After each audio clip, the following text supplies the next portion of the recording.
for the fiscal year 2020-21 tax levies in Dickinson County. At this time, obviously, we're limited in the in-person presence here tonight, but we will open up, I guess, the calling for any public comment. Do you, Teresa, handle that? Or calls come over here? Yep, calls will come in over there. And David, could you refresh me on that number? Sure can. That number is 276-333-0357. Mr. Chairman, for the record,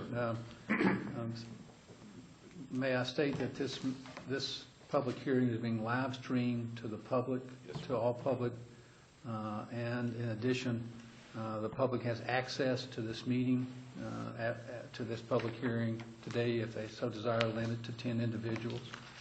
And so our intent is to comply with all the statutes of Commonwealth Virginia allowing public participation in open government laws.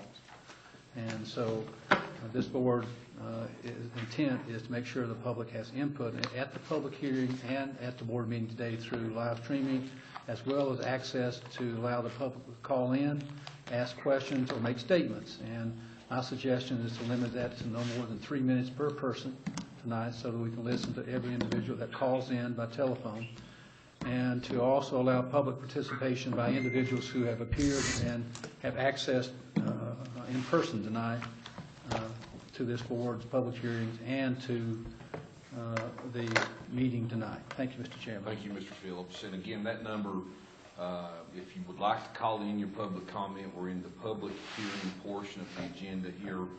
But that number again is 276-333-0357.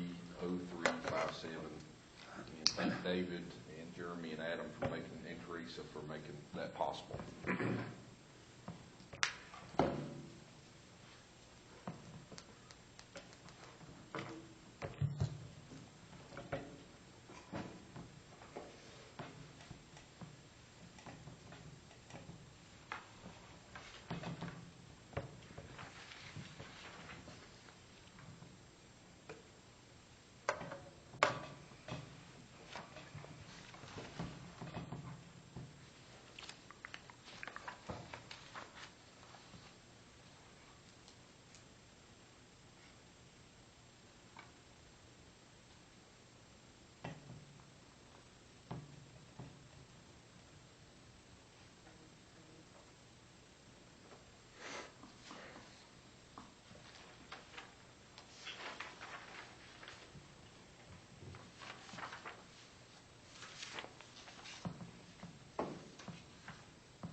As long as you stay back there.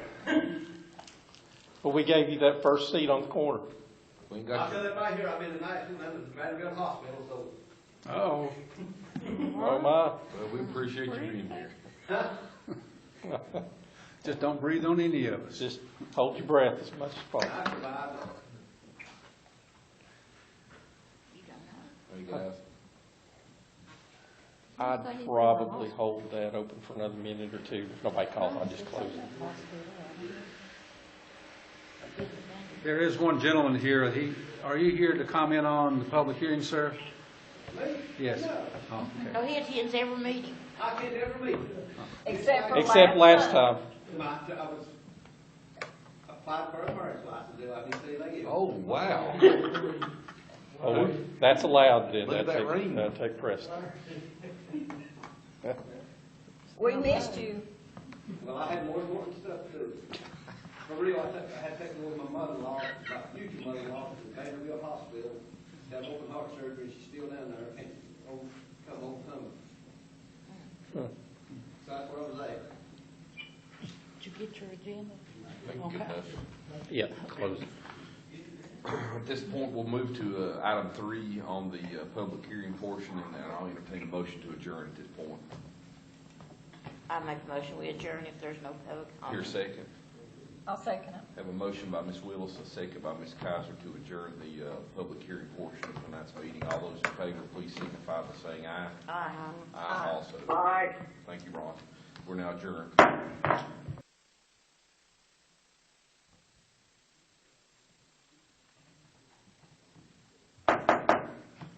It's now 6 p.m. and I'll call the regular monthly meeting for March 2020 to order. If it's okay with everyone, I'll open the meeting with a prayer. Dear Heavenly Father, we come before you this evening as humbly as we know how. We ask you to bless our nation's leaders, our state leaders, and our local leaders. We ask that your hand be over this meeting, that everything we do be pleasing to you. I ask a special blessing on each home that's represented here, and that everything we do be pleasing and be your will. In Jesus' name I pray. Amen. Now we'll open pledge. Ron, do you want to lead us with the pledge from phone, please? Sure can. Hey, we got a flag that's from the blue. Yes, we do. Go ahead, Ron, we're ready. I pledge Allegiance to the flag of the United States of America and to the republic for which it stands, One nation, one nation, under God, indivisible, with liberty and justice for all. we did a round. And as we all know, Mr. Peters is appearing by phone, and I think we need to read pursuant to code. Mr. Phillips, I don't know if you want me to read it or Please, Mr. Moore. Mr. Chairman, if you would. Policy on remote participation. It is the policy of the Dickinson County Board of Supervisors that individual members of the board may participate in meetings by electronic means as permitted by Virginia Code Section 2.23708.1. This policy shall apply to the entire membership and without regard to the identity of the member requesting remote participation or the matter that will be considered or voted on at the meeting. Whenever an individual member wishes to participate from a remote location, the law requires a quorum to be physically present at the primary or central meeting location, and arrangements will be made for the voice of the remote participant to be heard by all persons at the primary or central meeting location. The reason that the member is unable to attend the meeting and the remote location from which the member participates will be recorded in the meeting minutes. When such individual participation from a remote location is due to an emergency or a personal matter, such participation is limited by law to 2 meetings or 25% of the meetings of the Board of Supervisors per member each calendar year, whichever is fewer. Individual participation from a remote location shall be approved unless such participation would violate this policy or the provisions of the Virginia Freedom of Information Act. If a member's participation from a remote location is challenged, then the board shall vote whether to allow such participation. If the board votes to disapprove of the member's participation because of such participation would violate this policy, such disapproval will be recorded in the minutes with specificity. This policy shall apply to all committees and subcommittees of the Board of Supervisors. This policy will be adopted by the Board of Supervisors at its March 24th, 2020 meeting. So I guess at this time, do we have a motion to adopt this remote participation policy for tonight's meeting? I'll make that motion. We have a motion by Ms. Kaiser. Do I hear a second? Second. Second by Ms. Willis. All those in favor of adopting this remote participation procedure, please signify by saying aye. Aye. Aye as well. Aye. And so I guess, does Ron need to actually say what he's... He needs to state. He can't vote yet. Actually, he can't vote yet. Okay, so Ron, your vote? I was gonna ask on that. Your vote doesn't Your count. vote doesn't count, Ron, but we're good. At this time. So we approved it 4-0 without accepting Mr. Peters' vote. Now I guess he needs to state his reasons for being, Ron, if you want to state your reasons for remote participation. My reason for remote participation, first off, I'm at home. I have a healthcare worker in the family, 2 of them, my wife and my daughter, and I had to take over the babysitting for the grandkids. But also I'm kind of self-quarantined because I had my brother here last weekend and my daughter, one from Washington, D.C. with the baby, and then the brother came from Germany, and he's been to Texas, been to Houston area, he's been to Illinois, in the Rockford, Illinois area, and he's been to D.C. as well, in the Chicago area. So between the 3 of all those places, I think it's prudent that I self-quarantine as well. Thank you, Ron, and we appreciate and understand that. So is there any other action that needs to be taken? Other than vote, you got a motion and vote to approve his remote So we'll hear a participation. motion to approve Mr. Peters' remote participation pursuant to the policy we just adopted. Anybody make a motion to allow him to do that? So moved. Motion by Ms. Wills, second. Do I hear a second? I'll second it. Second by Ms. Sluss. All those in favor of allowing Mr. Peters to participate remotely pursuant to the policy, please signify by saying aye. Aye. Aye also. All right, now we'll move to the approval of the minutes from our special call meeting in February, Now, February Mr. 10th. Peters, you are qualified to vote. Okay, got it. If there's no questions or corrections, I make a motion that we approve all 3 of them. I think Peggy might I make have a correction on the regular meeting on February 25th. It's on page 13 of the Irvington District. The road name is listed off of Sutherland Ridge Road as being Bruce Road, and it should be Roose Road, R-O-O-S-E. R-O-O-S-E. Yeah, R-O-O-S-E. It should be Roose Road, not Bruce Road. Any other amendments or corrections? Anybody? Ms. Kaiser, you move that we amend the minutes? Yes, I make, correction. yes. So Ms. Kaiser makes a motion that on the February 25th regular meeting, page 13 of the minutes, to amend Bruce Road to Roose Road. Yep. All those in favor of that amendment? Oh, we're going to hear a second to approve that amendment. I'll second. I'll second it. Here a second by Ms. Sluss. All those in favor of approving that amendment, please signify by saying aye. Aye. Aye as well. Aye. Thank you, Ron. Now do I hear a motion to approve the minutes from the 3 meetings? I made that motion. Motion by Ms. Willis, here a second. I'll second it. All those in favor of approving the minutes from the February 10th special call meeting, February 18th special meeting, and the regular meeting of February 25th, please signify by saying aye. Aye. Aye also. Vote, Ron? I'm aye. Okay. Move to item 5, Mr. Moore. All right, in order to set the agenda, we have some deletions. We will actually be removing item Oh, I'm sorry, 7. yes, I'm glad to let you. Yeah, well, I'll go ahead and take care of this. Yeah.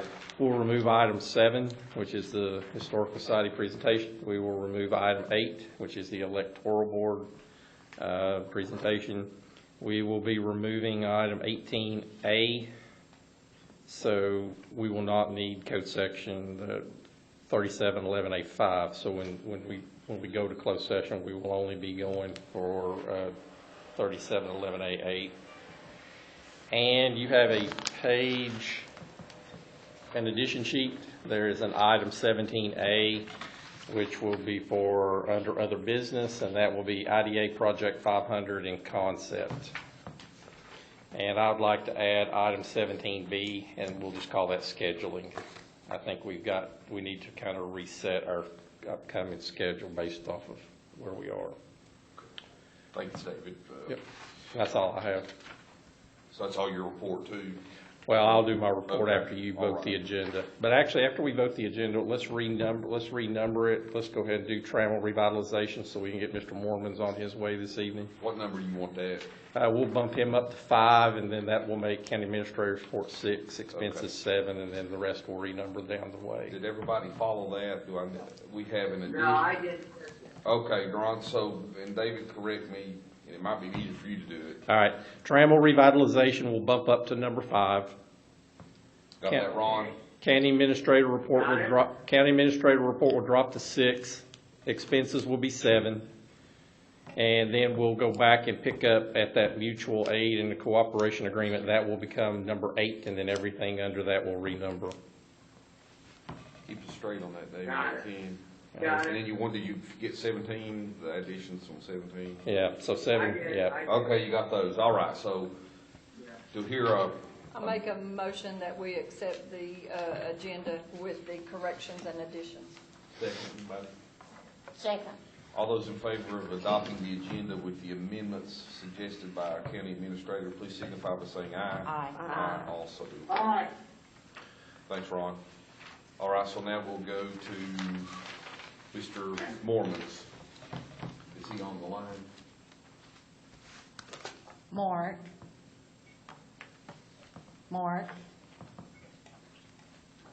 Yes. Okay, they're ready for you.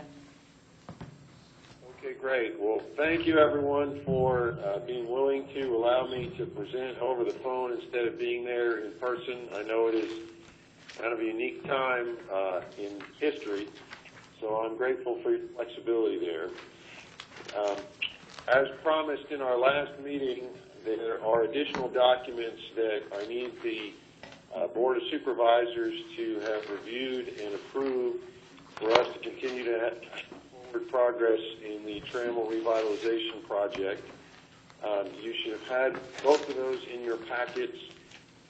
One of them is quite a bit longer than the other, so I appreciate your reviewing and voting on them today.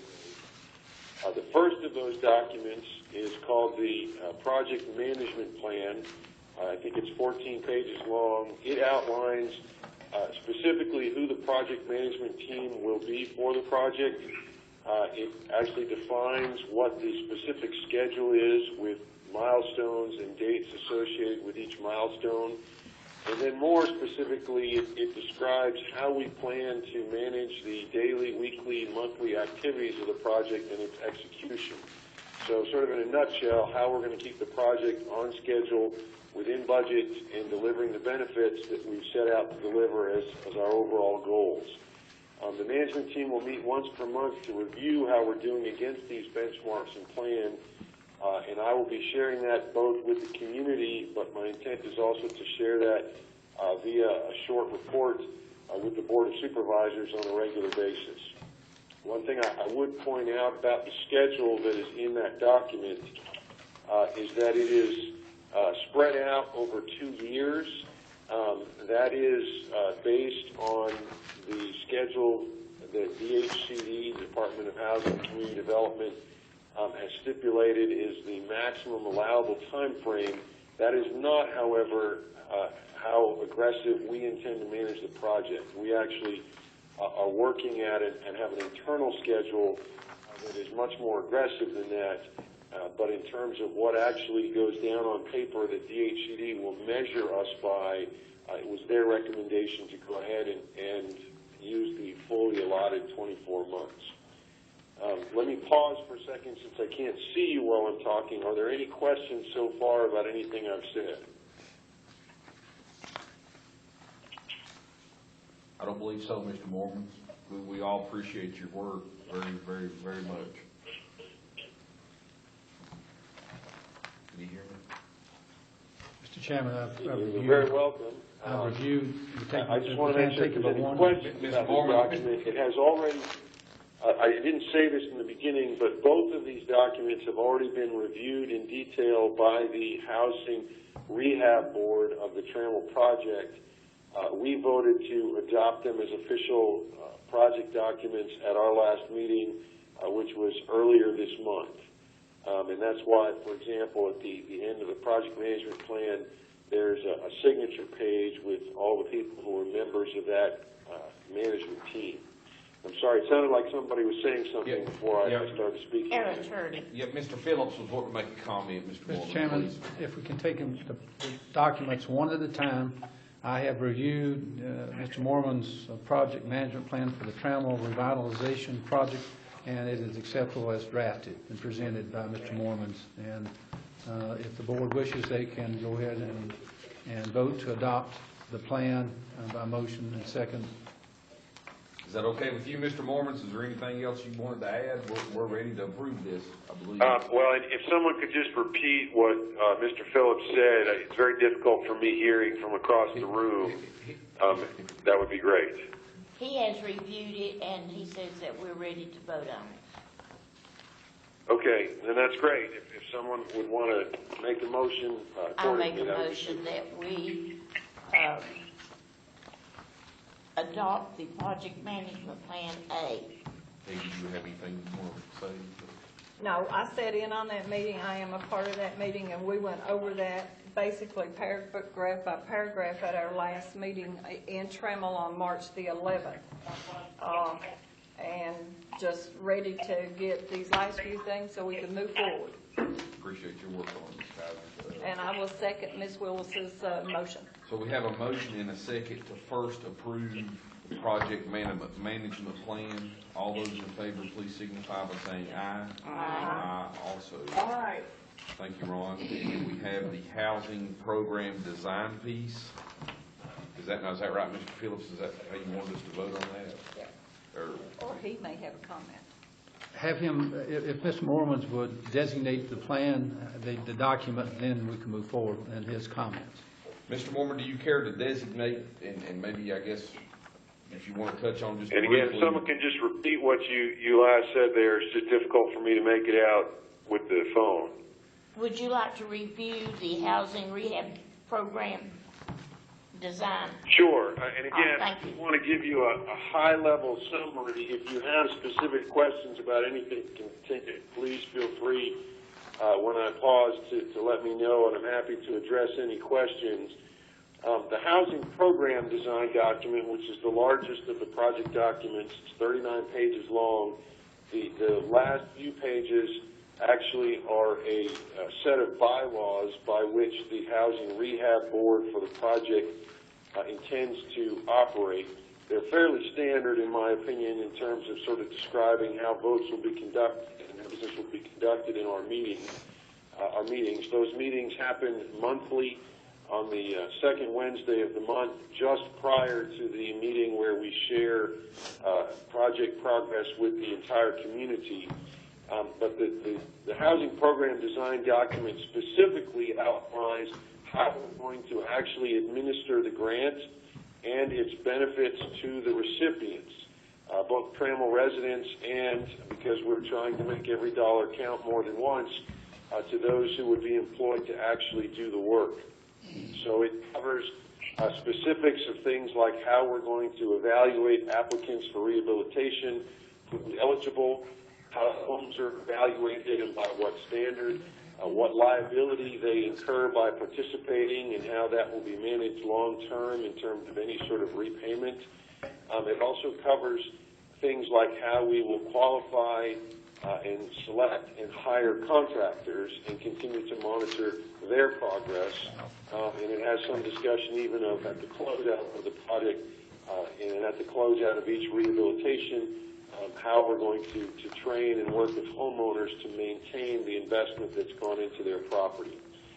So again, it's different from the project management plan in that it's not really discussing how we're going to manage the day-to-day activities and keep us on schedule and within budget.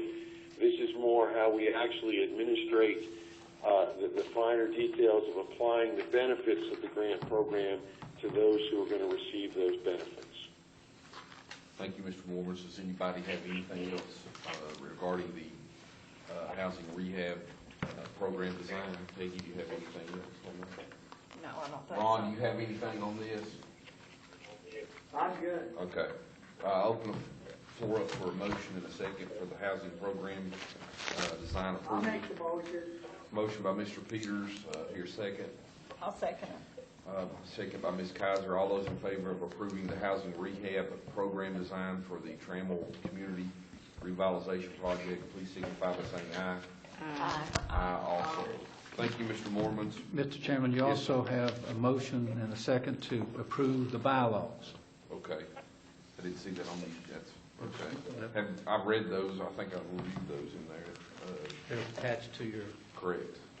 Has everybody reviewed the proposed bylaws for the project management team? I'll make a motion to approve them. Okay, have a motion and a motion to approve the bylaws for the project management team. Do you hear seconds? I'll second it also. Ms. Kaiser, second. All those in favor of approving the bylaws for the project management team on the Trammell project, please signify by saying aye. Aye. Aye also. Aye. Shelby, you I've vote? read all of Okay. it. Okay. I'm fine, I said aye. David, I think, I know we missed this, and I'm No, on Ron made the motion. Oh, Ron made it. pleasure of the board, maybe the attorney give me a little leeway. I think Mr. Fleming was wanting to be added to the agenda on other business, was that right? I was just gonna let him speak Okay, either that way. better way to- Yeah, either way. Okay, well, we'll just do it in public comment then, okay. He looks ready. Well, yeah, okay. Well, Mr. we got- Mormon and I- go from him. Mr. Mormon, you still there? I am still here, and if someone asked a question, I apologize. If Teresa could just repeat it for me, I'm happy to address it. We just wanted to thank you again for your thoroughness and being so open and transparent and working hard on this. I know Ms. Kaiser does, and we all do appreciate your knowledge, and we thank you. Oh, you're very welcome. It's my privilege as much as anyone's to work on the project. If you wanted just a quick update, I know we published an ad that you all approved last month to go into the Bristol Herald Courier as well as the two local papers. Just by way of a quick update, in response to our solicitation of qualified contractors, we did receive 11 inquiries, and of those 11, 6 actually filled out the pre-qualification application. Of those 6, 2 are demolition only. One is a specialized contractor in HVAC only, and the other 3 are general contractors. 2 of those 6 are from Dickinson County, 2 are from Norton, 1 from Lebanon, and 1 from Cedar Bluff, so relatively local. We would like to see more response. I will say, even though there was a preliminary deadline for submitting those things, during the ongoing course of the project, we will continue to entertain and evaluate contractors who are interested in performing work. But that was our initial response to the ad that we put in the paper, so I thought I'd keep you all updated about that. Thank you so much, and yeah, I get, that's important to us, but we can't make them apply, but we thank you for that, I do personally. Thank you, I guess we'll let you go right Thank you now. for approving these documents for the project. Thank you. So I guess we'll move to item 6. Amended item, well, it's 5 and 6. Mr. Moore, report. Okay. As a separate handout, you have our latest financial summary. This will be for our current fiscal year, started July 1 of 2019, runs through June 30th of 2020. The general county fund year-to-date revenue is $17,450,680. Our expenditures are $20,059,880. Month of February 2020, revenue was $1,420,148. Expenditures are $1,964,223. Local coal and gas road improvement fund year-to-date revenue is $2,559,400. Expenditures are $3,222,404. For the month of February 2020, revenue was $734,216. Expenditures were $228,844. E911 fund year-to-date revenue is $189,028. Expenditures are $408,059. And for the month of February, revenue was $22,184, and expenditures were $38,595. Mr. Moore, may I ask you, and Ms. Celeste asked me over the weekend, and why is 911 always overspent? Well, the county has to, the county only gets very minimal money in that help offset telephone. There used to be a lot of telephone money that went in there. That is now much lower. The county is the balancer. Okay.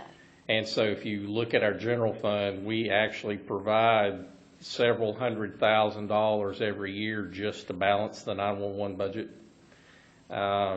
In this current fiscal year, I noticed, I just actually caught it last week. We normally make those installments quarterly, but we haven't made any of those yet. That will help close some of that gap. But typically, the 911 fund, we're only doing it as an estimate. Usually we end up with some type of equipment or tower overruns.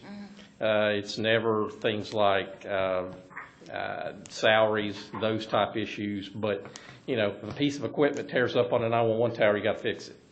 And so the county just absorbs a lot of expense out of the 911 part. We are required by law to keep it as a separate fund.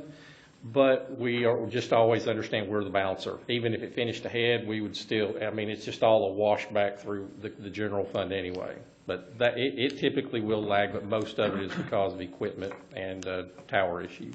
Thank you, Mr. I make a motion we accept his report as he presented it. Is there anything significant about this discrepancy on the revenue I expenditure just piece? have a little Well, question. We make a motion. Okay. Second, and you discuss. I was Well, looking at, so are you, I may be wrong, David, but approximately it takes to run from the printouts we got there, is it $4 million approximately to staff to pay for all that's on that printout right there? Is that what it is a year? Are you talking about our expenditures? Yes. This is monthly. I know, but I took that and multiplied it by 2 and then by 12. What is? Are you talking about just the payroll piece? Yeah. Yeah, the county's payroll gross total will be somewhere 3.5 to 4 million for a given fiscal year. What you have to understand is there's a lot of comp board balance given back to you in that. I think our net payroll is a little over $2 million typically. Straight Dickinson County. But, So you know, the comp Reimburses. reverses from the state gives you so much money. We Gives us so much money back. we for- pay everybody through our payroll. We are reimbursed through the comp board Okay, monthly. all right. Yes. Gotcha. For approximately half of it. I mean, the total.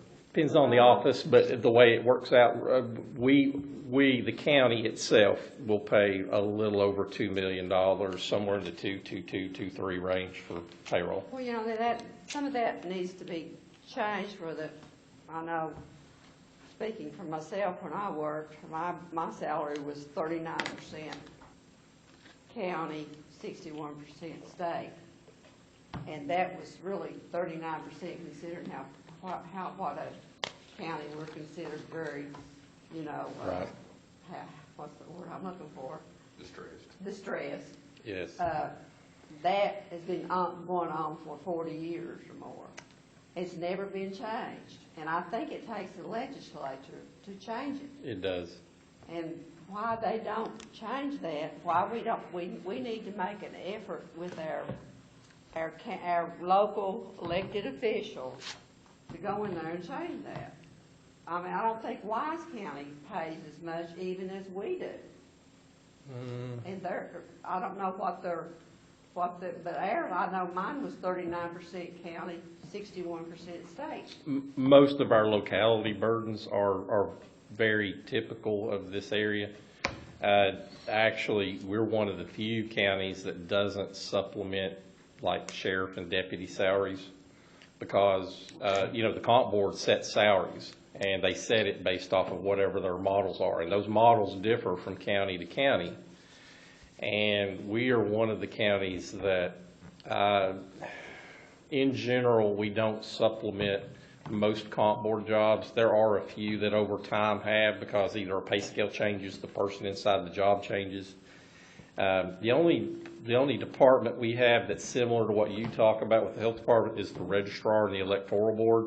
We are only compensated on a percentage basis of those. Treasurer's office and commissioner's office, we are funded back 50% of the workers in there, but the officers themselves are fully funded by the comp board. And the Commonwealth Attorney's Office, I think they are all fully funded by the Comp Board with the exception, I think we have one full-time and one part-time county employee in there. Plus, right now, we're having to fund an attorney that solely because of the mandate regarding body cameras.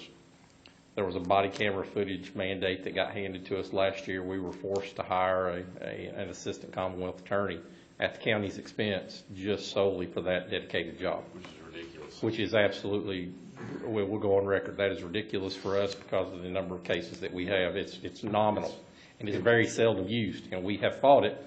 And prior to Mr. Phillips coming on board, Mr. Mullins had written several letters trying to help us. We fought that mandate, but we've lost to date, so we'll see. But yes, your payroll works in different ways, but we pay everybody up front, and then we're Comp Board reimbursed on a monthly basis.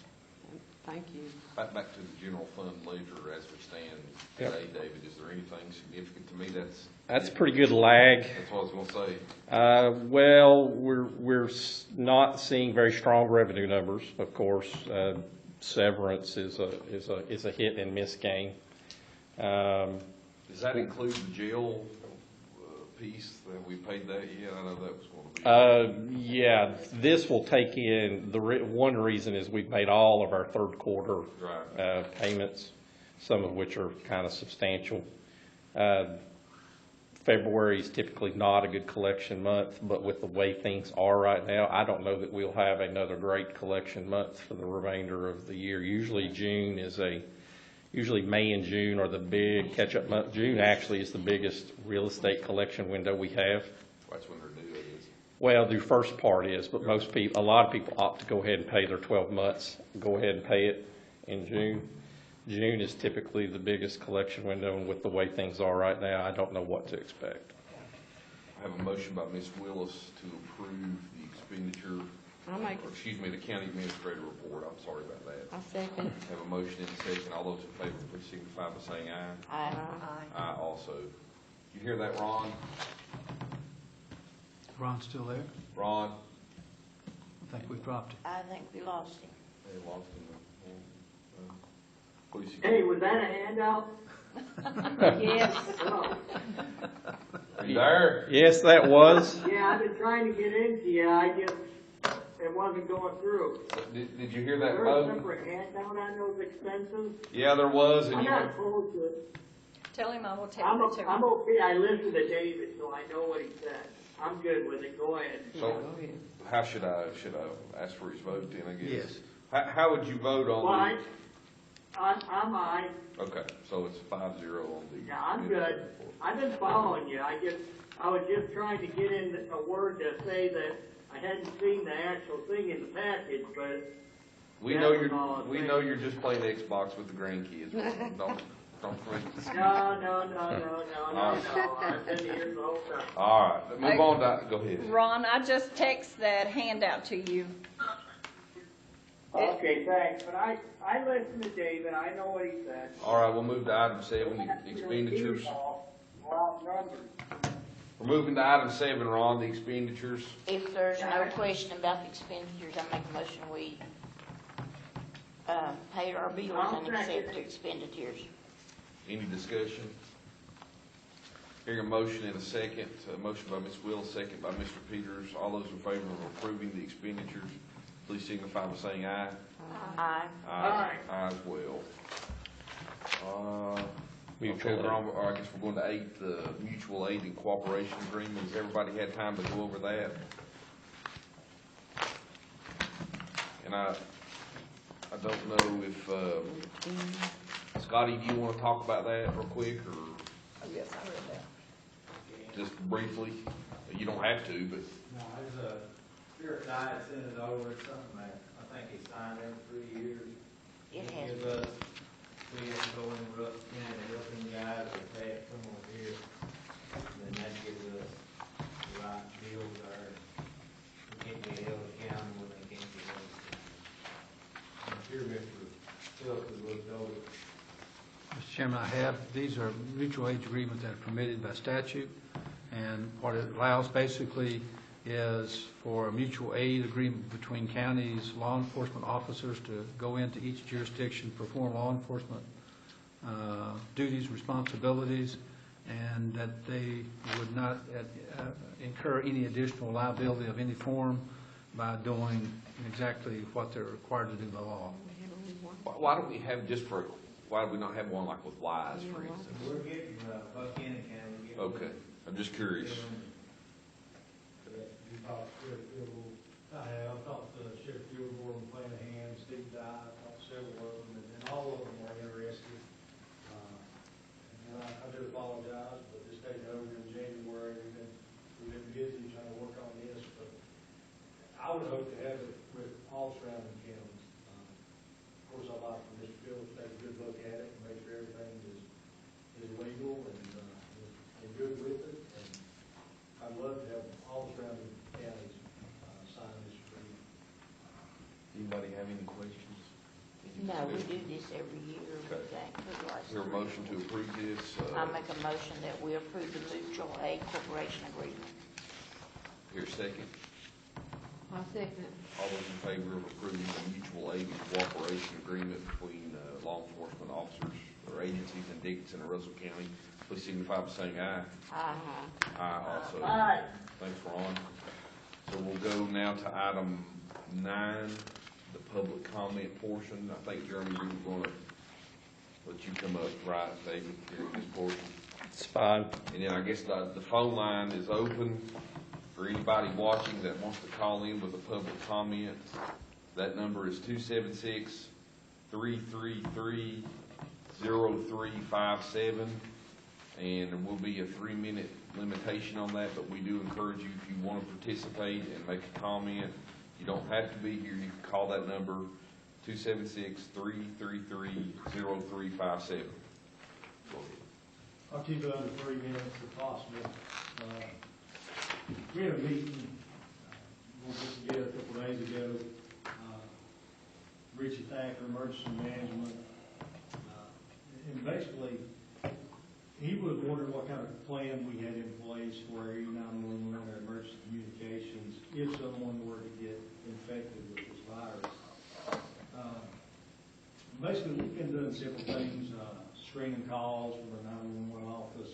We've been limiting access to every deputy, employee, police officer, state trooper, whoever it may be, limiting them access into dispatch. So we've been handing paperwork under the door, through the door, to try to limit exposure to our dispatchers. But I had decided to create a 2-break system and do it 14 on, 14 off with my dispatchers and deputies to try to limit exposure, keep those breaks separated. And you guys, you give me your opinions. I'm open to opinions, but I think it's a good idea to try to keep those separated. And I think there's some other counties that are going with the same idea, either 7 on, 7 off, 14 on, 14 off. I even heard 21 on, 21 off. But with the 14 on, 14 off, it creates some serious compensation time. And that's my only concern. But these dispatchers, they're very essential to the operations of Dickinson County with fire, EMS, rescue. Everything goes through dispatch. Something simple as a request officer by phone. You name it, everything goes through dispatch. But these dispatchers, they work hard. Some of the hardest working people in this county. And what I would hope you guys would allow me to do, or the county to do, is would it be possible if we could pay our dispatchers through this time frame, this small time frame, hopefully no longer than a month, as opposed to them accruing comp time that we won't have to burn off at a later date. And I can give you an idea with this 14 on, 14 off, over a month period, they're going to gain about 66 hours per employee, which is about 528 hours total.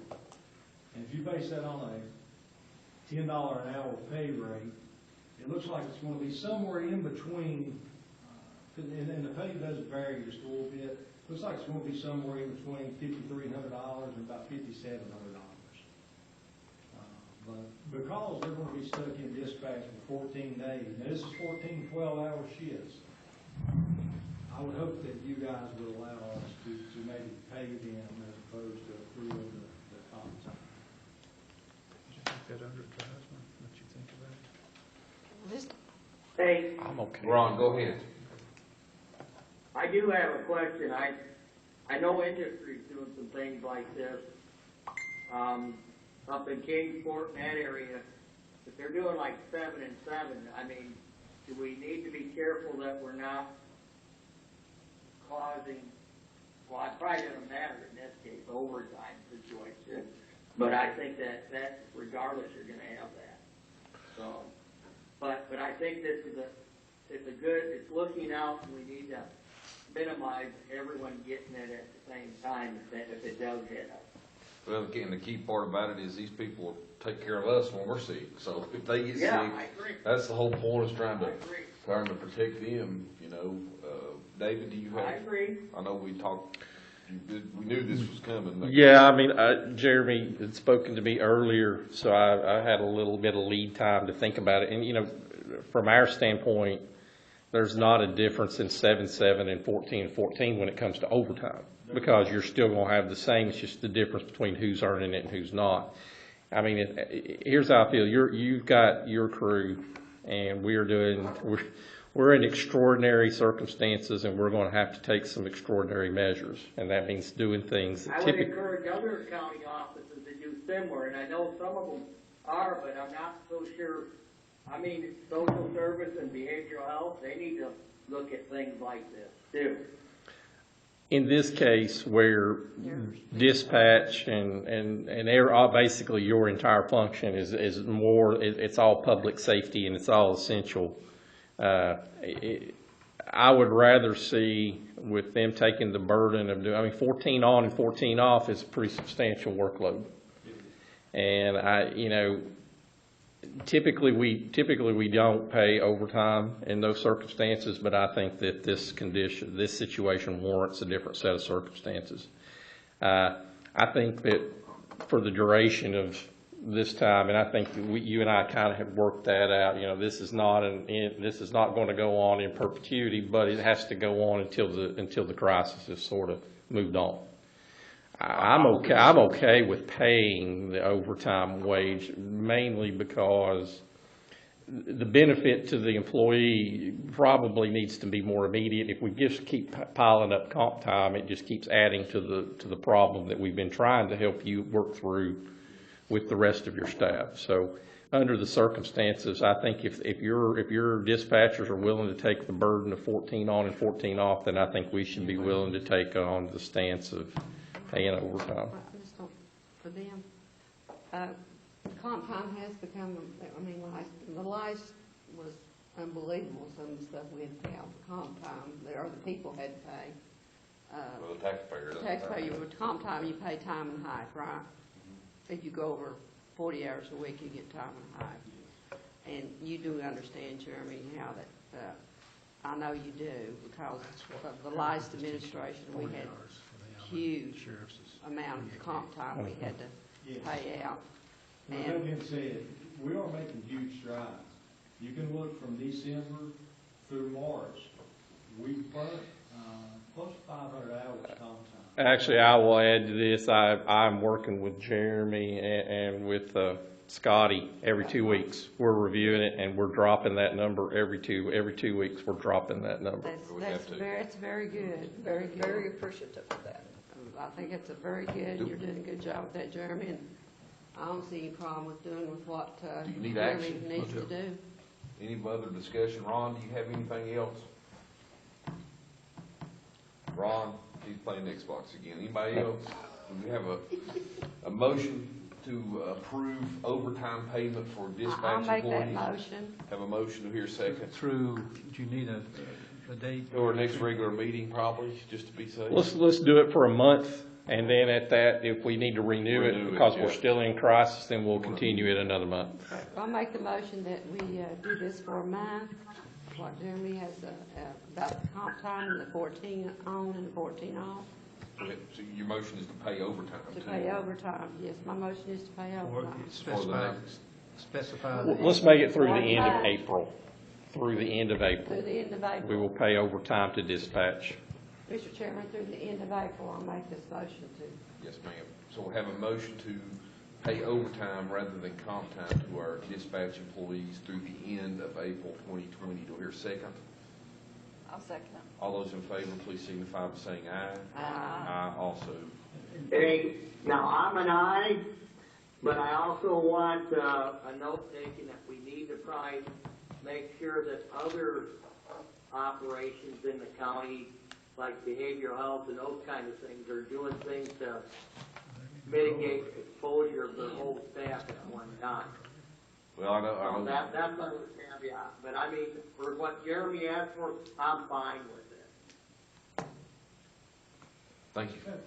One more thing real quick, this is a little above my pay grade, I guess, Mr. Fields, but, would anybody check? I'm just saying David maybe needs to contact those other officers. I'm not telling Jeremy. Well, we can't really, constitutional officers, we don't have a whole lot of ability to tell them how to. Our You do behavioral health. I'm not trying to tell them anything. Well- What is behavioral doing?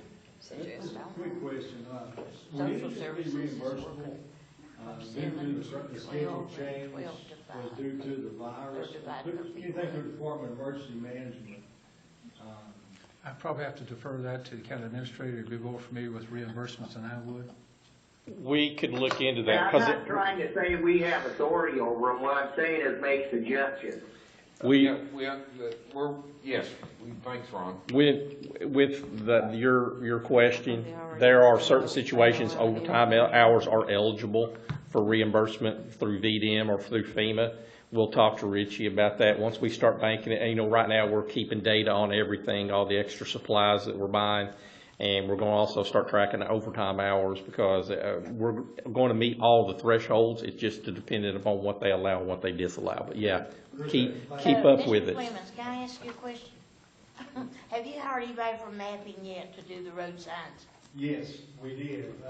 Actually, yesterday, I believe, the effective date will be April 1st. April 1st. We will have someone doing mappings. So if any of you guys have any road signs, Yeah, I've got a couple. please get a list together and get to one of us because we've got 30 or 40 on the list as of now. Just give them to us and we'll get them done ASAP. Mike Yates was here. I called mine in months ago. Also, I talked to Eugene Mullins, Mr. Moore, and it was said that a piece of equipment was torn up, but I talked to Eugene, and the piece of equipment that's torn up is the, what do you Digger. call it? The digger to put the sign in. It's the thing that set posts. Yeah. Yeah. What do you call it? He ordered Post. one this week. Oh, he ordered I call it okay. post driver. For David Moore, we need to go back to the December meeting minutes or somewhere in there. There were several road signs identified then when we didn't have anyone. Mike Yates had one, That's a good point, Ron. David Yates at Yeah. Irvington District had one, matter of fact, his own road. Tiki Travis County George Road. Holler. Tiki George Holler, is that what it's called? Yeah. Yeah, just give them to us and we'll make sure we get that taken care of. We did have to order the post drivers. Scotty, what was that, about $3,500? I think 37. $3,700. Is that I one know from Eugene the told me that was what was torn up. It Archimedes wasn't. principle where it goes down like this? Yeah. Jiminy Christmas. I wish I had one of those. If you just share him or her, whoever it is you've hired, their email address, so we can, once all of us can just forward those requests on to her, probably the easiest. We've always just called them in. Alfreda usually ain't. Well, whatever, takes them, whatever. and Any so- way you want to do it. As long as it gets to the sheriff's office, we'll get it taken Okay. care of. Okay. So Alfreda's all right to talk to? Yeah, Alfreda, Scotty, myself. One more thing real quick. Josh, I want to thank you for coming out. You're welcome. Friday, we had litter control pickup. I forgot. Josh came out, helped us out a little bit. It rained us out. Our probationers, of course, we didn't get to use any of them, but we got out and we picked up, I think, 57 bags, I believe. And I was actually on Sandy Ridge today. I picked up 70 bags on Sandy Ridge by myself. I just out running around a little bit and seen some trash and remembered I had some bags in the vehicle. But we're going to try to do a monthly pickup, 1 day per month. Again, my goal is 1,000 bags per day. There's 4 of us the other day. We got 52, 57 bags, so it can be done. So we're going to keep working on the litter control side of things. But I appreciate you coming out. Well, thank you, and it was good, Dave, that had your men out there and we got Skeet Rock cleaned up. It looked so much better. Heard a lot of good things.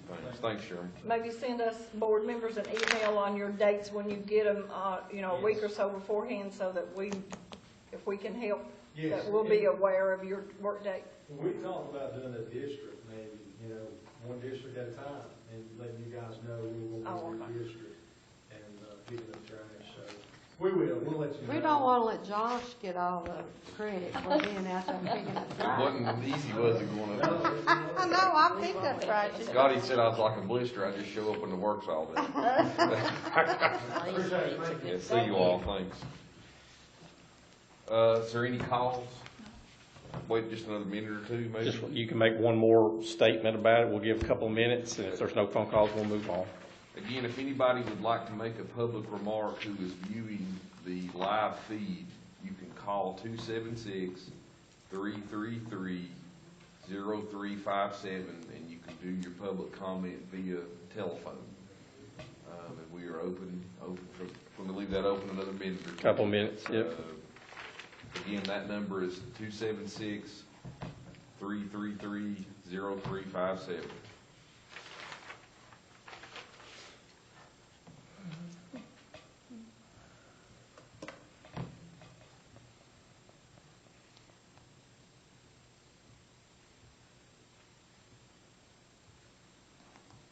While we're waiting on calls, I've had, in case someone does call in for public comment, I have had some calls for my Irvington district, some roads that's still not been worked on. I guess we're just in line with the rest of the county trying to get VDOT to get out to do a little bit of workforce. I think there's still some issues over on Ailey Road, probably Bear Ridge.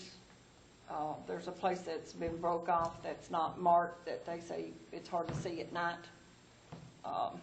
And different places, even on my road, Dyer's Chapel Road, has got some places that's broke off.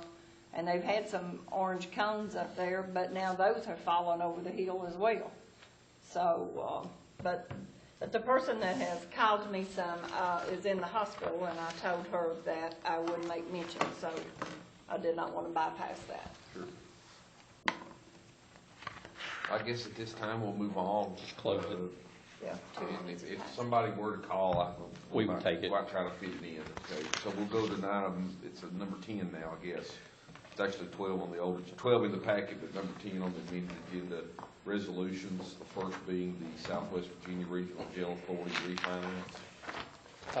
I'll take this one. Superintendent Clear had intended to be here this evening, but circumstances being what they are, he asked me earlier yesterday what I thought I should do. I told him that I thought I could carry the ball on this one.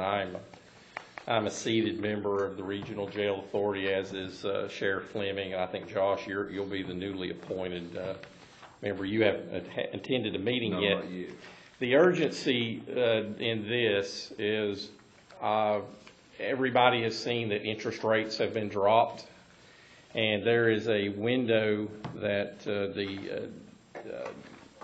the Regional Jail Authority would like to take advantage of some VRA drop in interest rate for some financing. And the financing we're talking about is on the building expansion that was done several years ago. With the difference in interest rates, we are actually able to lower the payments for the authority but keep the term the same. So we're actually, over the same number of years we have remaining, we can actually lower our payments. This was worked out through Davenport, which is the financial advisor to the authority. and Superintendent Clear. He had approached us as a board back at our January meeting. We told him to investigate it. They came forward with this proposed plan, and I hope y'all had an opportunity to look through it. I will try my best to answer any questions I can. I wasn't part of the drafting of this, but I am familiar enough with it that I think I can paint the big picture for you. I may not be able to do all of the small work, but I could help out with any questions that you may have. Ron, did you hear all that? So basically, you're just I going heard. to Okay. refinance it, correct? Yes, the way that the current debt is structured, and I wish I could remember, the current debt, there's a couple of summary pages that Davenport had prepared. We are not extending the term of what we owe, but we are looking to save, and I think the way that this charted out, we were going to see a savings of about $4.6 million over the remaining life of the loans.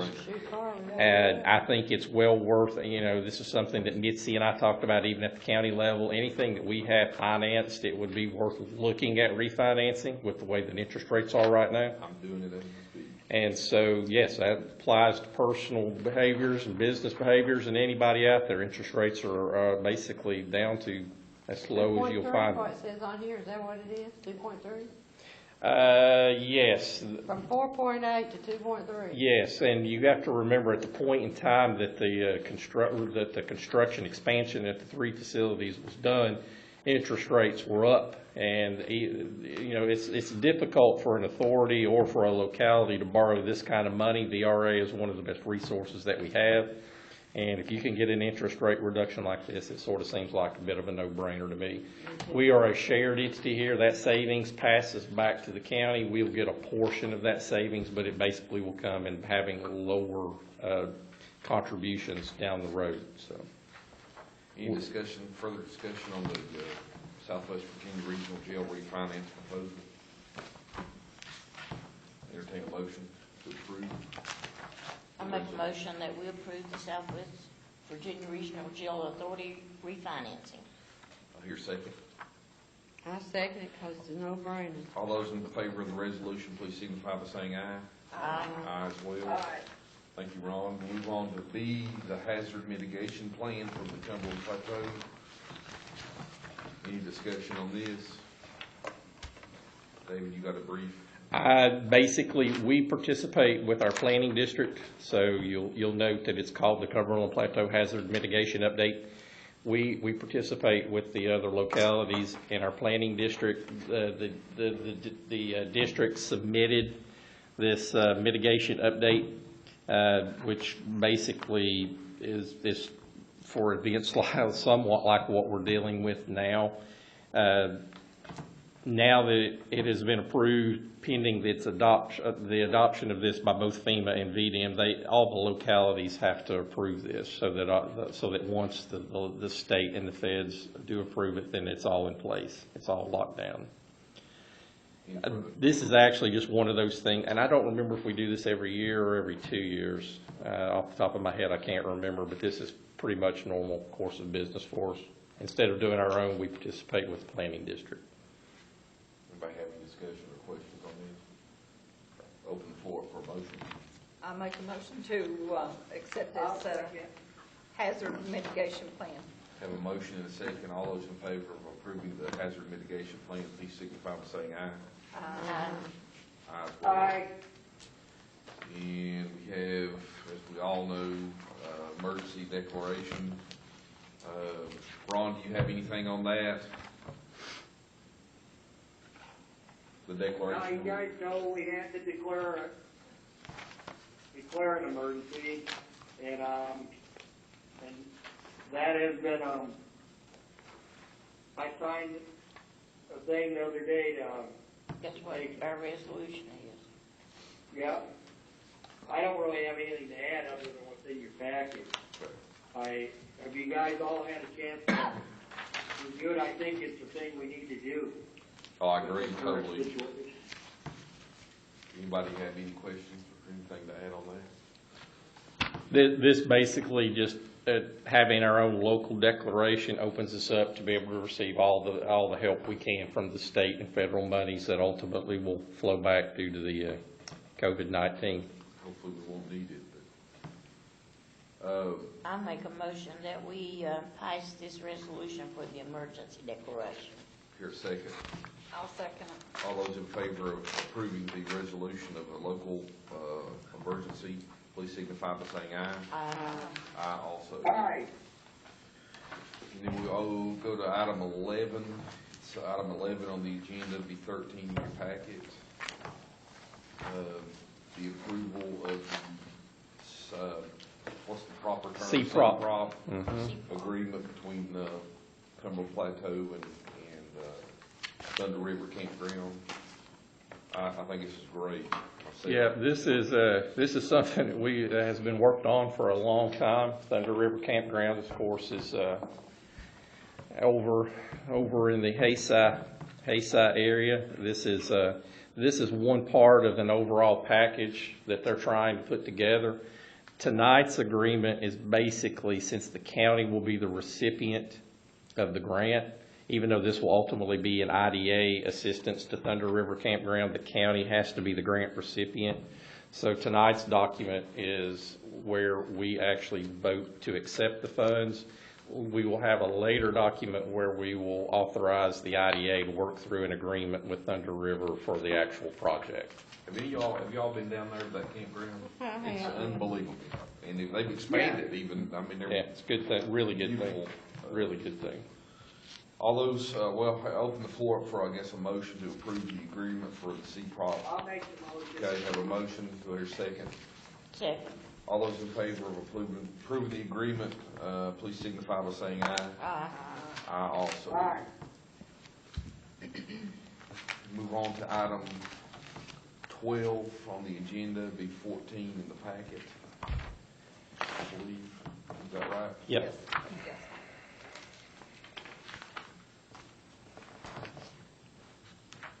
Adoption of the tax levies for 2020-21. Any discussion? Well, I guess y'all got that from Mike, didn't you? The email from Mike? I didn't get it. I just got it right as I pulled in. I just got it just a few minutes ago. I myself would like to see a reduction in the rate. There was a rate increase, I believe, last year. I think in this economic climate right now, anything that we can do to show our real estate owners and citizens that are choosing to stay here and live and work and raise a family, anything we can do to ease the burden on them, I would like to do it. As chairman, I think I'm prohibited from making any form of motion, but I would really like to see this go back to the 2018 rate of 58 cents per hundred. We're going to have the school litigation. Mr. Chairman, Oh, I would go ahead. strongly encourage, Let me finish, Ron, if you don't care. Mr. Chairman, you have the floor. So let me finish, Ron. If you don't care, then I'll let you discuss. Oh, I'm sorry. I thought. Yeah, sure. Anybody that wants to talk will have a chance, but myself personally, I would like to see those rates go back to the 2018 rates, both, and then the personal property rate was $1.82 per hundred. We have the school litigation that's not over, but I pray that it's over. We've spent almost $100,000 on that. We have a school board budget that I project, or it looks to be, based on what's foreseeable, a significant reduction in our school appropriation that could possibly free up $250,000 to $500,000. So, and we're, again, all of us, I believe, making cuts and curbing spending where we can. And so my desire would be to move these rates down. I think we can do it. I think the savings and the costs that we've had to deal with over the past year are going to go down, and I think we could do it. My desire would be to do it. But anybody else that's so open, there's no motions. It's all open for discussion right now. So Ron, go ahead. Well, my thing is, with what we heard on what a penny cost us, and those rates were raised to compensate for the change in property values, as well as the loss of machine and tool tax. We already are looking at a low year on I'm very concerned that we mess with this right now. I recommend we stick with where we're at.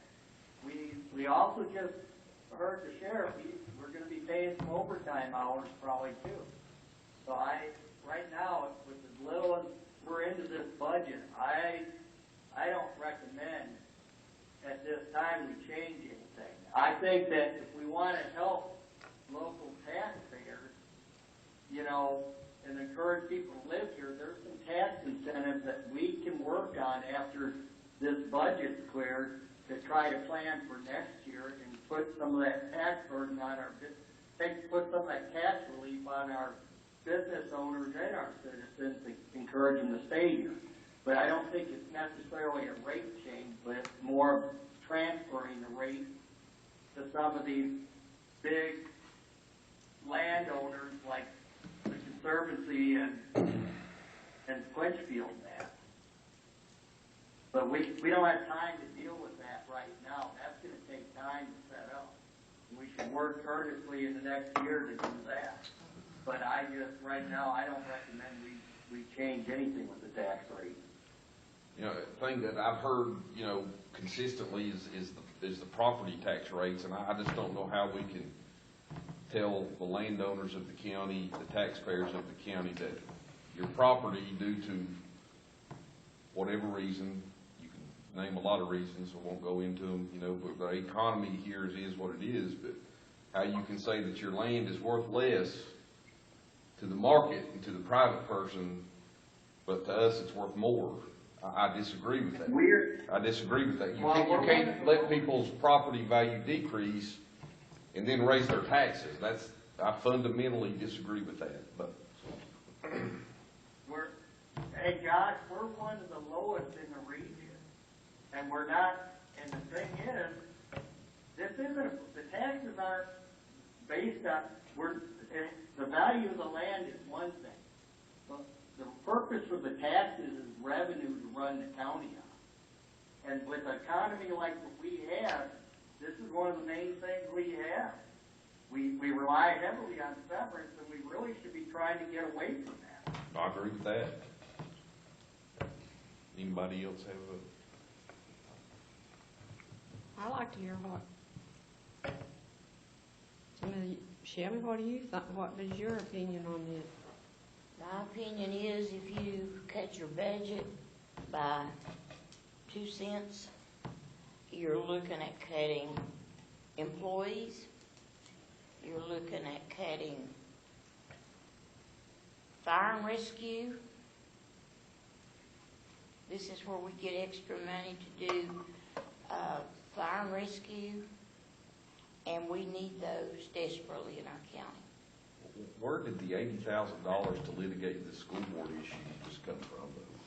I mean, you can find money when you want to find money, but then you can't cut taxes on people that are working and paying you.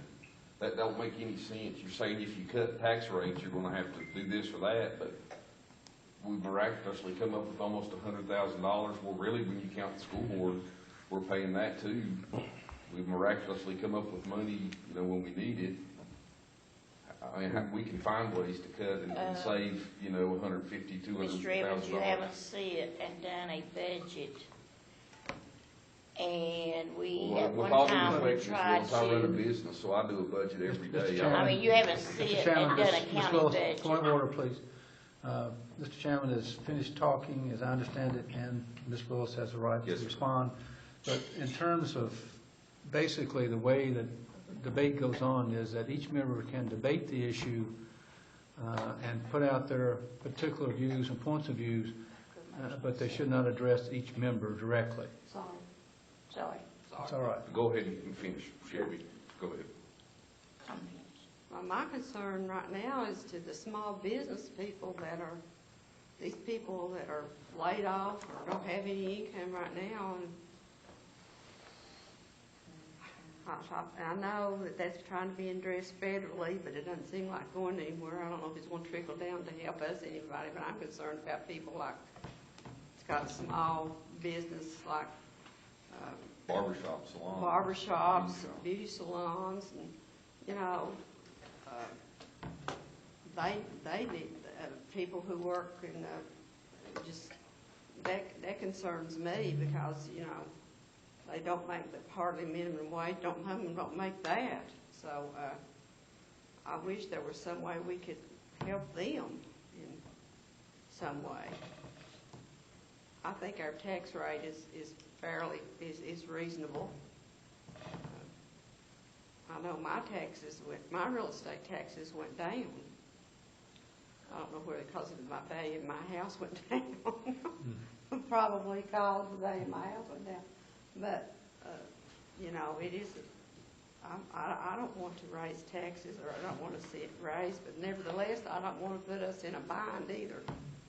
I certainly don't want to see anybody get laid off, and I don't want to see the fire and rescue be reduced in any way. If anything, we're going to need it more. And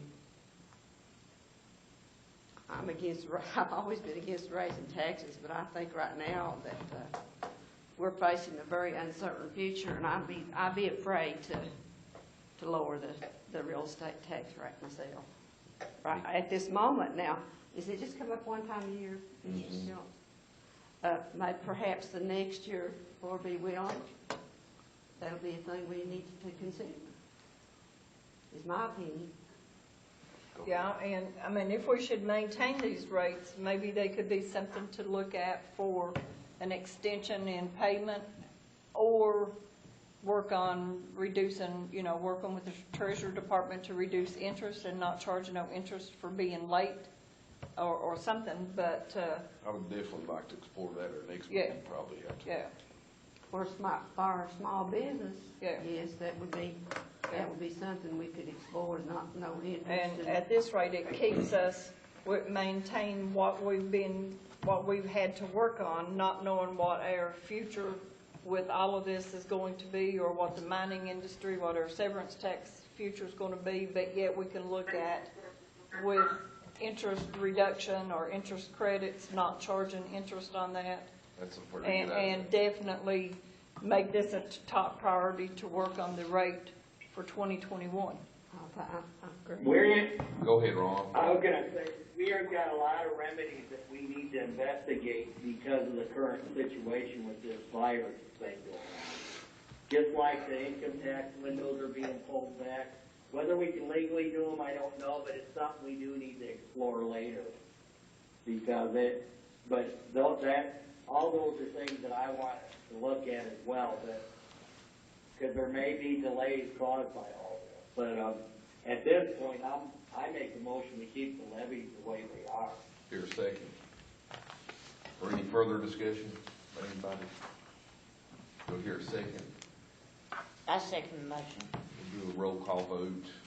Ms. Willis, have a motion and second to approve the tax levies as presented at 60 cents per hundred on real estate mobile homes, $10.50 merchants capital, $1.85 per 100 personal property, $1.85 per 100 for machinery and tools. Ms. Willis, how do you vote? Said aye. I say Ms. yes. Slug, Just keep it, yes. Ms. Kaiser, Aye. Mr. Peters, Aye. and I vote no for the reasons I've previously stated. I would like the rate to be lowered, so it passes 4-1, the tax levy rate for 2021.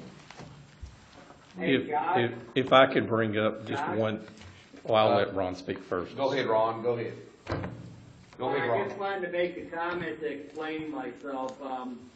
We're done with that. What I want to explain is sometimes I'm a little slow because I try to mute the phone in between times that I need to talk so that I don't intrude on you. I'm Background noise. trying to make sure to give you a chance, Ron. If I forget you, just speak up. No, you're doing fine. I just wanted to explain why some of those were late responses in the past.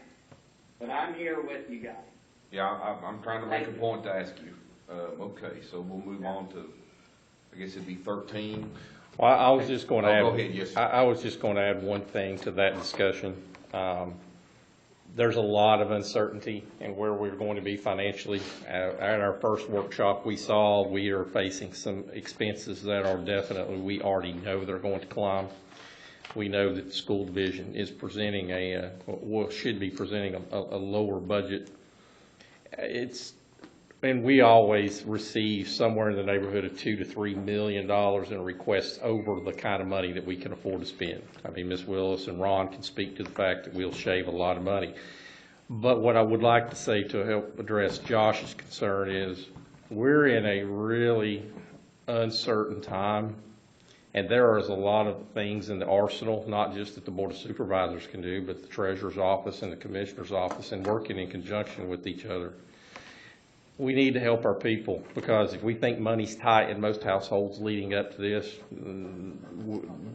with the closure of small businesses, that's just a big nail in a lot of people's checkbooks. And we've already been expecting, I'm planning on seeing a lighter collection window for June than what we typically see.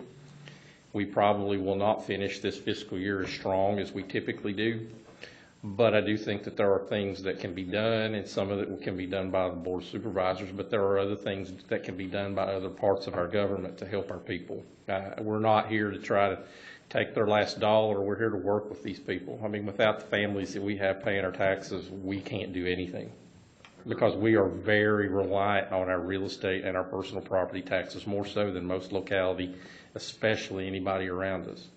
So I think that your all's voice should strongly say we will do everything we can to try to help these people.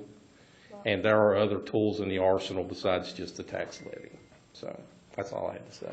Madam Clerk, do we get a roll call vote and each member's vote recorded on this matter? Yes. Okay, thank you.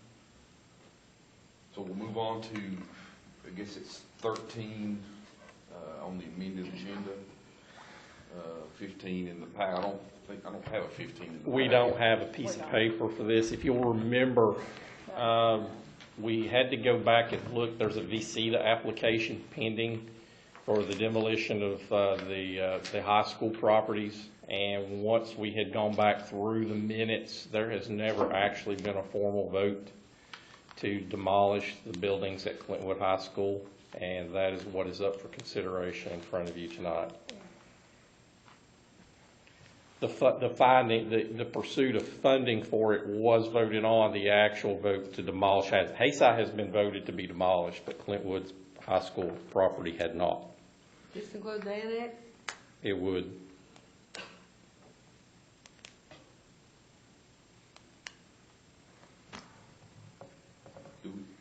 Should we possibly pass this and switch 15 and 16? Or would it be cleaner that way, or combine the discussion? You could. You don't think so? Okay. Just trying to give context to it. You know what I mean? The context of it is. Yeah, as I understand it, Mr. Chairman, in order to receive the funds from VCTA, you have to pass this motion. We can't do 16 without 15. That's correct. Right. And 16, requires what you were just asking. I know Jonathan told me that he could not find where we had actually voted to do the demolition. Right, that's what David. We searched our records. The actual motion that had passed was to seek funding for it, but not the actual vote for. VCTA has approved it, right? Well, VCTA approved us to get the loan if we vote on this. I guess the elephant in the room, and I'll go ahead and just address it, is here, and I've heard from constituents, people who I really value their opinion a lot, concern over demoing the annex, and it's not a decision that I myself, and I know that you all have not taken that decision lightly. I guess the thing that has sort of been in my mind is, as I drive by and I look at it literally every day, I can see it from my office, is that building as it stands now is not a memorial to anybody. I mean, it's not doing honor to anybody, the condition that it's in. To me, it's an embarrassment, frankly, to our veterans and men that it was built to honor. So my commitment would be to the people that are concerned about that memorial is that we're going to replace it with something that is befitting of the men that sacrificed for the nation and the county and the country. something that's not an embarrassment. Frankly, to me, the condition is embarrassing when you put it in the context of it being a memorial to our fallen, service members. So I'm going to vote to do it for that reason, and it's not a decision that was made lightly for me, but I think it's the right thing for the county myself. I don't know if anybody else. I agree with you, Josh. I mean, I went to school there from first grade to seventh. I think I'm the only one on this board that did. And I look at the building, and it brings back a lot of good memories and so forth. I saw the four-way service station just demolished year before last. My daddy built that. It hurt, but it had to come down. I mean, and what's there now is much better than what was there before. So my feelings is, yes, I hate to see it come down. I wished we had another plan to put something in there and that we could refurbish it, but it's just not feasible. It's just not financially feasible to do. And I would vote for it to be demolished.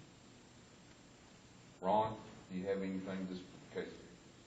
I don't want to pass. Well, I would say, in a sense, that I value history and stuff, and I value that organization that's pushing to keep it. But my thing is, I don't have the same attachment that you folks would, because I didn't grow up here.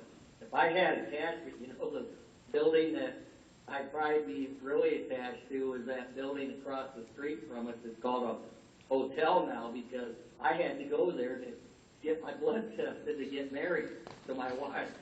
But I'm not trying to make it in life. It's just I don't think it's feasible either if we're going to pump a lot of money into it and sustain it. We can't save everything, and that's the unfortunate thing.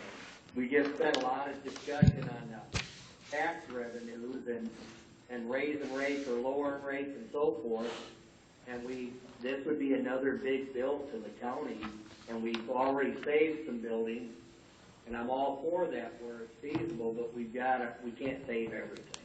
So it saddens me to see it happen, because I do value history, but I think we just need to make sure that there's a memorial of some type put in what they build later. And that's my take. Peggy, Shelby, either one of you all have any comments? No, all of the other schools that has Irvington High School and Clinchco Elementary and part of Longs Fork, where all these schools was closed, they have eventually been demolished. They meant something to all of us in our districts as well as this annex building. It was used as part of Clintwood High School and for classes, and if the repairs to make it something else is too astronomical to make it feasible to do, then it evidently has to fall in line with the Clintwood High School current building to come down as well as all other buildings. May not be something that we are so overly excited to see happen, but it's also progress for our county as well.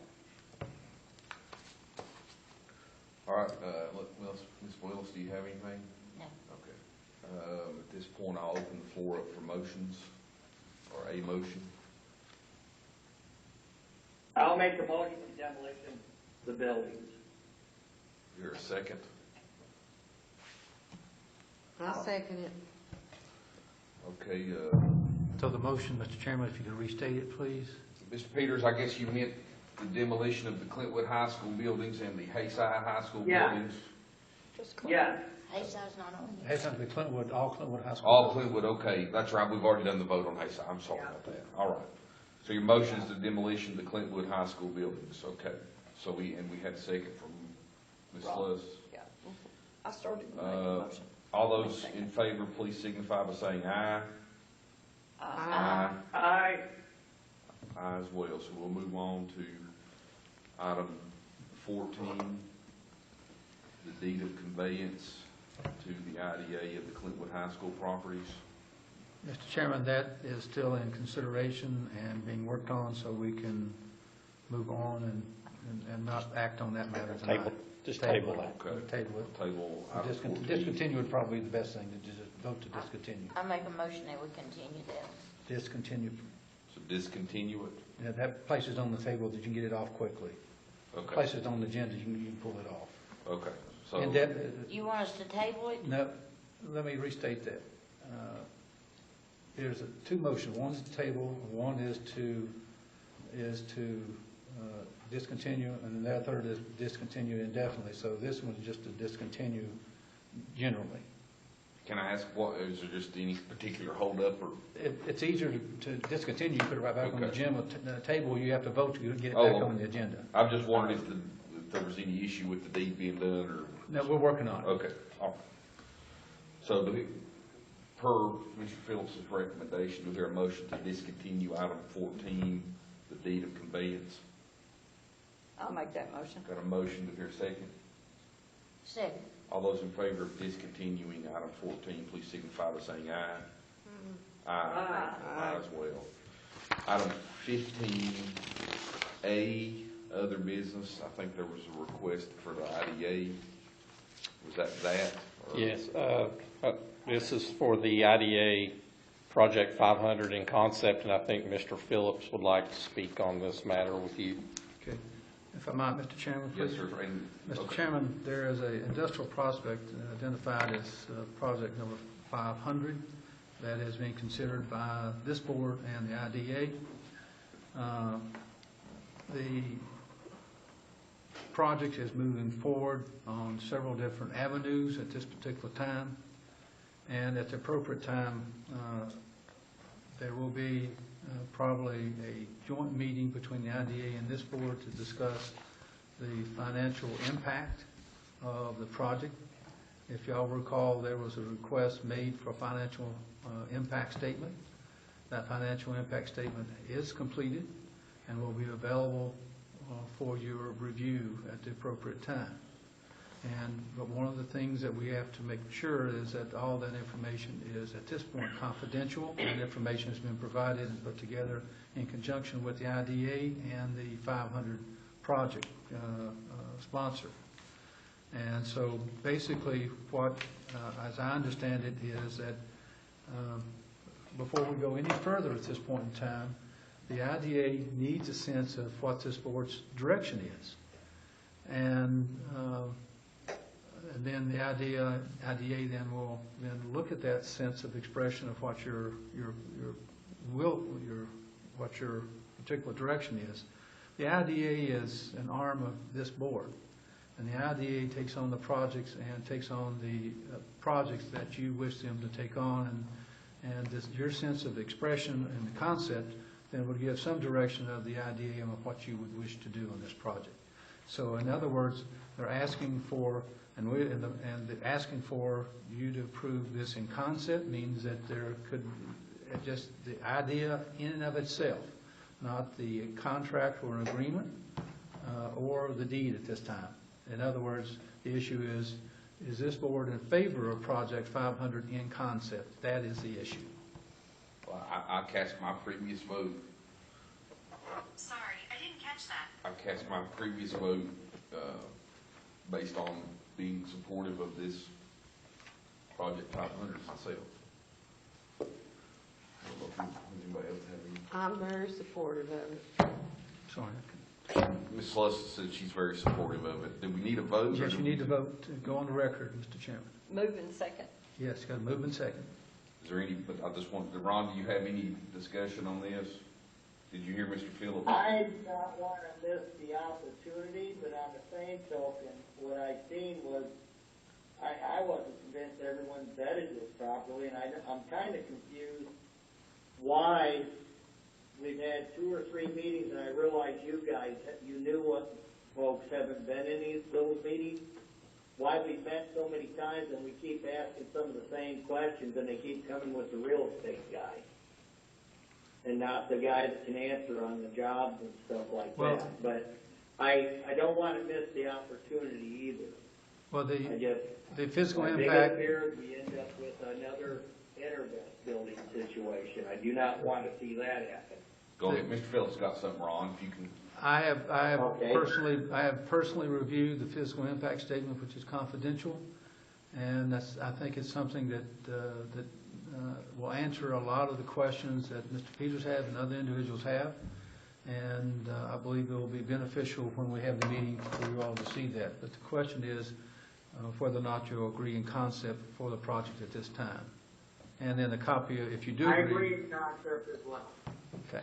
I agree, I want to move this thing quickly myself. So you need a motion from us to move the project forward In concept.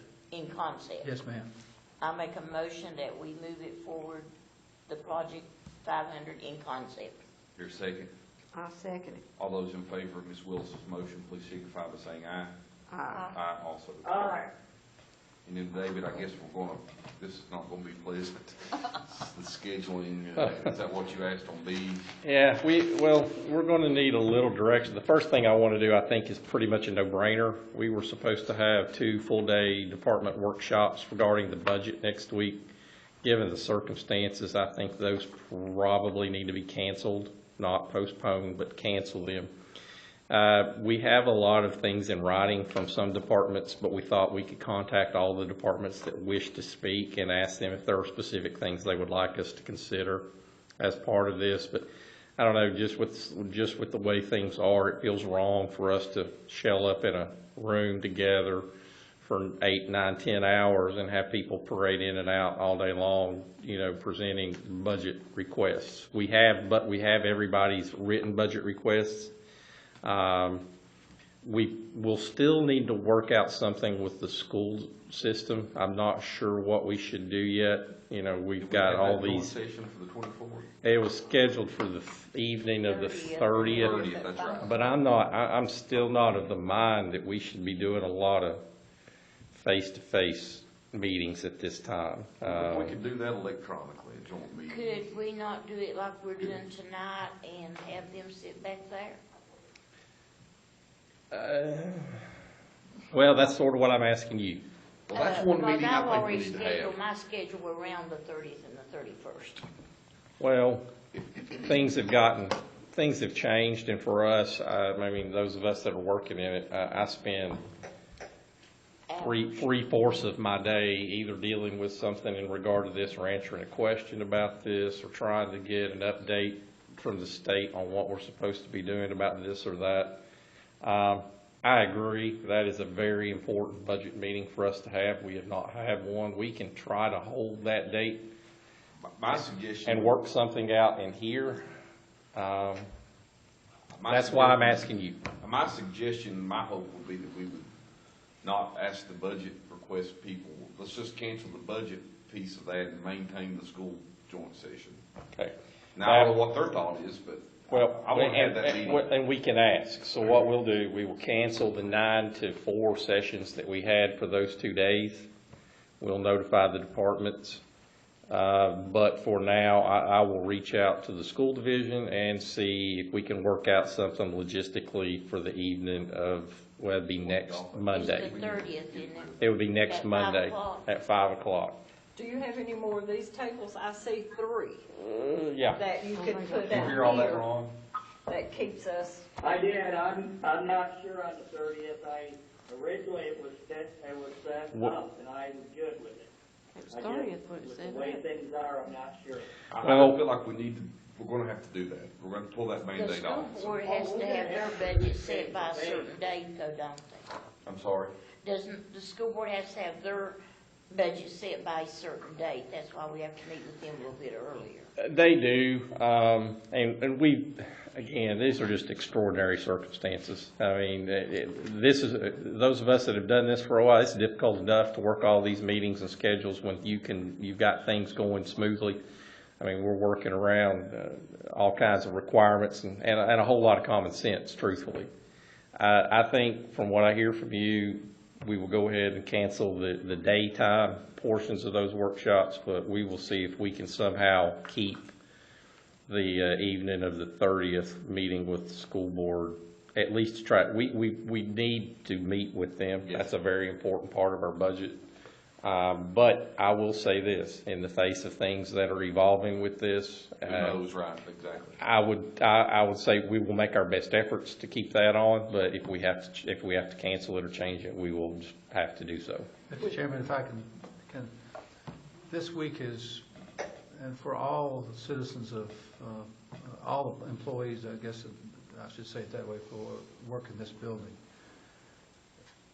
untold hours have been going in just to make this meeting. You probably don't realize it happened tonight. No, I understand.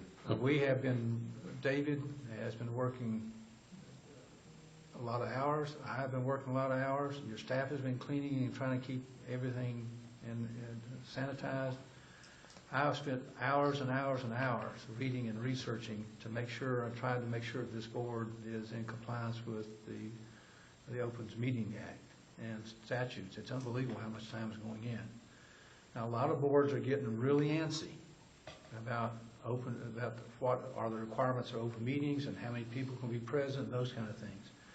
And you're probably going to leave a lot of latitude to your administrator to try to see how these things can be put together legally and be done legally, and secondly, without jeopardizing the public health of your employees in these buildings.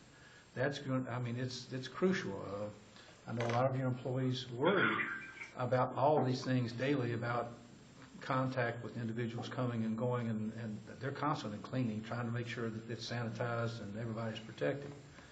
But Commonwealth of Virginia, all counties are struggling right now to try to find the right way to do the things that they're required to do to keep the business flowing, at the same time meet the requirements of the open meetings laws. And so this meeting tonight is going very smoothly, credit to your county administrator, and in terms of how to put this together and what we need to do to legally stay within the public meeting. So you probably need to give him a little latitude to figure out how to put it together. My hope, though, is that particular one, I think we need to try to do if possible. If not, that's, fine. Hey, Mr. Chairman? Yeah, go ahead, Ron. They may not come. I just double checked. I was good for Monday originally, but I won't be able to make it. Could you do a phone again, or could? I could probably do phone, but I mean, because I think it's important we all be there. 2 times a year, all you do. Mr. Phillips is indicating that you can only do this 2 times a year, or so that would, I guess, use up your twice a year if we did that. So are you asking that we just were you asking that we just cancel that, Ron, or what are you asking? If we could slide it a week, I know the next week I open up. You know? My desire is because, Mr. Peters, you may want to keep your number 2 meeting for an actual meeting of the board, where you're actually. Yeah, I agree. We're actually voting it to make a difference in the outcome of one way or the other and the important matters facing the board and the county. This is just informational, I think, is it not, Mr. County Manager? Yeah, I don't think we're taking any votes. No votes. No, it would be informational. No, there are no votes. It's just informational. But Mr. Phillips is right. I save it for the meeting. David, why don't you move it a few weeks then? Let me reach out to them and see what their thoughts they are, say. and we'll work from there. Yeah. That's fine. I'm just letting you know, I, in good faith, set that meeting, but with the current situation, a lot of things have transpired. We can't. Remember I said industry had already started doing what Jeremy was wanting to do? The one that can do this, what I've got covered, he works all next week, and then the following week he's off. 12th is Easter. We just cannot keep kicking that can down the road, though. No, but the truth is, we won't finalize anything off of that, but when you're dealing with an agency as important as education, and they are such a huge part of our overall budget picture, we do owe it to have at least one face-to-face meeting, and it may, sometimes it requires more than one. I guess with the budget, we have to look at the big picture. Target date-wise, we need to be finished with our budget by the middle to the third week in May, because we have to advertise it. I will look. Well, we have to advertise it the week of Memorial Day, and so we have to be ahead of that curve. That's sort of the big picture as far as budget goes. Let me reach out to them and see what they're comfortable with, see what we want to do. And like you said, David, this situation's so fluid, I mean, who knows? Well, and then there are other things that can play into this factor. One could be if someone in this building falls ill. I know, yeah, it could change overnight. We have a lot of things to deal with at that point. I wonder that's why A second part of the scheduling I wanted to ask, I mean, you guys, you're the policy makers here. I've been flying around, trying to make decisions based off of what we know. Mr. Phillips has helped me and Ms. Lyle. I mean, we've all done state agency work the last couple of weeks just trying to stay ahead of this.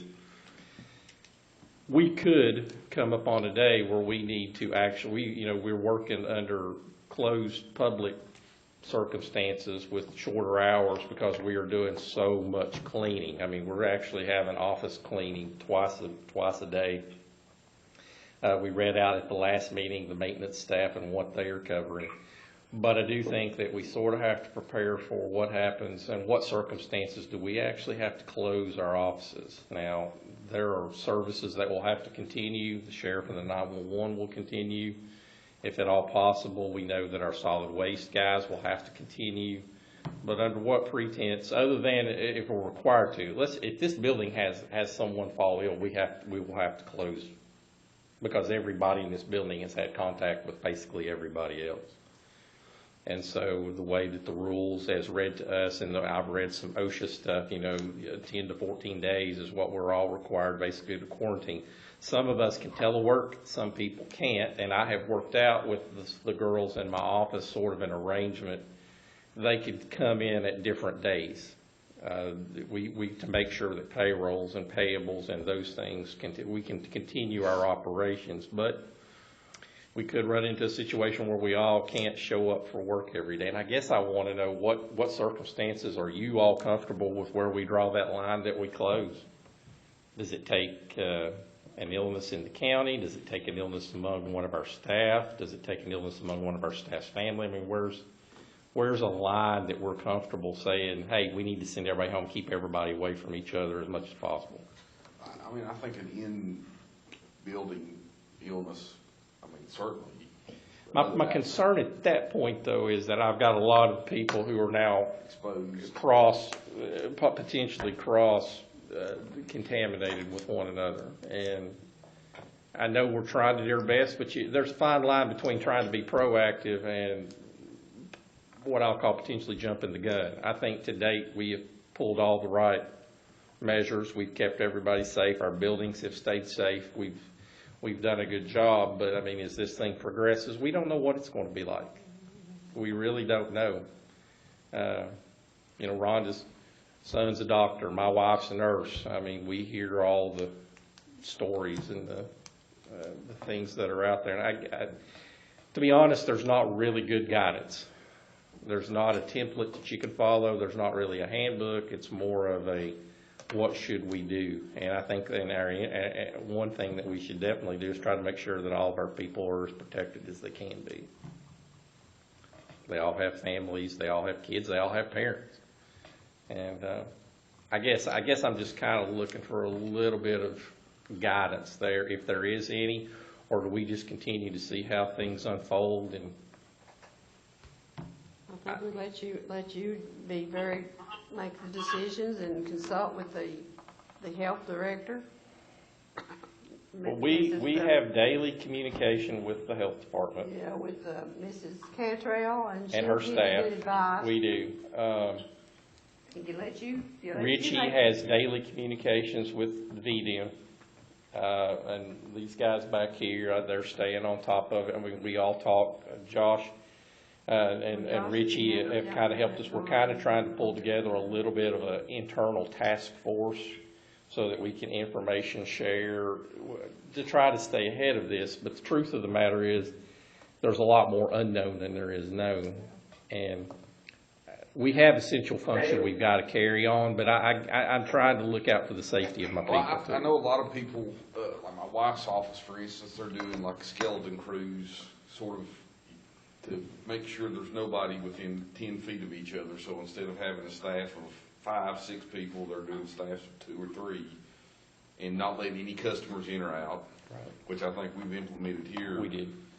And to me, I give you, I sort of agree with Rhonda. I mean, I don't think there is an answer, but I'd like to keep us, for instance, when we had our meeting the day before yesterday, there was an elderly lady. It sort of broke my heart a little bit. She drove all the way from Hayside wanting to get her taxes done. And, you know, she was elderly and worried. She didn't know the tax line had been extended. Right. She didn't really know that, you know, all this. I'm sure she watched the news, but, you know, there's those kinds of people Yep. that Don't come find over out till they're here, there. You know, and I don't, Yeah. that ain't nobody's fault. I'm not saying it's anybody's fault, but, you know, I Well, want to be the- cognizant of that. Commissioner's office not, are they open? No. They're No. That's not what I'm open, the saying. treasurer's office not open, right? But Josh, if me and you hadn't been standing there the Yeah. other evening, Yeah, no Teresa. one would have even known she was there. Yeah, I know. I mean, you know, she. Wasn't that was sad just- though, sort of? Yeah. I think Ron started to. Go say ahead, it. Ron. Hey, Josh, They're coming back to it's sad, but the reality we're in is there's 50,000 cases in the U.S. and half of them are in New York City. They've got cases up in Tennessee on the border. Our social distancing is working, and we're in a remote area that we can hope that, but if it does hit here, the resources aren't here, and most everyone here that's been in a coal mine, their lungs are already probably compromised. I agree. So I it's something agree. we need to be cautious on. So, Yeah, my husband's lost a third of his lung capacity, I'm sure your husband's got black lung. As for me personally, David, I sort of maybe wait and see what happens this week. Yeah, Just just wait. keep us abreast. Well, I just want to make you aware, we may have to make some changes quickly as we did before. I think that policy we adopted, One thing about our suite, we have 6 people that work in there. And, you know, for the most part, we're able to stay apart, stay away from each other, but there's a lot of, you know, the copier's a common area. There are just a lot of common areas, and even though we do social distance from each other, there's still a lot of exposure because everybody in this building, plus the outside buildings, are using the postage machine. that's not unique. The whole country's building. And it is, and I'm just saying, I guess I'm just looking for, we know that this thing obviously is dangerous. I think we should be more worried about our area in particular because of the situation. We have a lot more of the elderly people. We have a lot of people, old miners, just like Ron mentioned, you know, people already have compromised systems for one reason or another. We have a lot, and it's not just the people that we have. I think everybody that we have has family or they live with or they are helping assist for somebody like that. And I hate to see us overcomplicate, so I guess I want a little assurance from you. If we have to do something quickly, like something comes up and the next day we've just got to make some kind of big change about how we have people work, I just want to know that it's okay, because we're trying our best to keep everything as functional, as normal as possible, but it's not, Teresa looking at me, it's not been easy to keep everything as normal as possible. We spend a lot of time cleaning and just doing things that normally we would never be doing. Mr. Phillips and I have talked about things I never thought we would talk about, but we've had several meetings about those, and I didn't know if there's a certain situation where it comes up and we say, hey, that's it. We're going to have to go to altered work schedules for folks. Well, I would suggest doing that now. In some way, to limit people in the office at the same time. I think that's a common sense approach. We don't want anything to happen to our people, because everybody, you know, all of them, not just our suite and our office, but all of them. And the constituted offices, they can make their own decisions, and some already have made their own decisions. But in working with y'all in this short period of time, I mean, every conversation we've had has been a good one about, well, we know we want to protect everybody, but we're trying our best to keep things normal, but it feels like we're almost about to run out of normal. Well, as far as a quick decision, I've been fine with you emailing me, and I don't think, I wouldn't think you would suggest to close it down unless it was imminently necessary. So an email saying, hey, I'm thinking we're probably gonna close down, here's A, B, C, D. We've already worked on our contingency plan to keep all the basics done. We've already got all that worked out. We're good on that. It's just the continuance of having everybody show up every day and having all this potential crossover is where. And you and Teresa would know more of the building employees who would be in contact with somebody more and earlier than what we would probably know.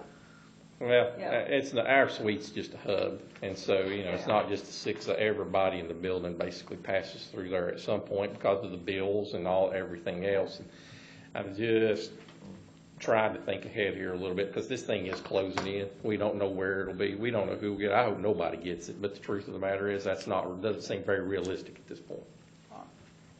All right, I think I've got enough direction on that. We're going into closed session now. Yes. Item 16. Yep. And it'll only be for code section 8, which will be where you see B, that will become A. So Do we have a motion? I make a motion that we go into closed session pursuant to section code 2.2-3, 711A8, one ongoing active litigation and one school project. Here, a second. I'll second it. All those in favor of going into closed session pursuant to Ms. Willis's motion, please signify by saying aye. Aye. Aye also. all right, let's roll. All right, we'll come out of closed session, move on to item 19, request a certification for closed meeting. Mr. Chairman, I make a motion that we only discuss those issues that we went into closed session for. Do we hear a second to that? I second it. Okay, Ms. Willis, how do you vote on the certification Aye. of closed meeting? Ms. Sluss? Aye. Ms. Kaiser? Aye. Mr. Peters? Aye. And I as well. So item 20, did We don't have we anything. took care of 20, didn't we? Yep. We don't You have have no anything. motions, so Supervisor comments, I'll start, I guess, with Ms. Willis, if she has any. I have none. Ms. Sluss? Ms. Kaiser? No, just work together and move forward. Yes, ma'am. I'd just like to thank David and Richie Thacker in the sheriff's office for their handling of this coronavirus issue.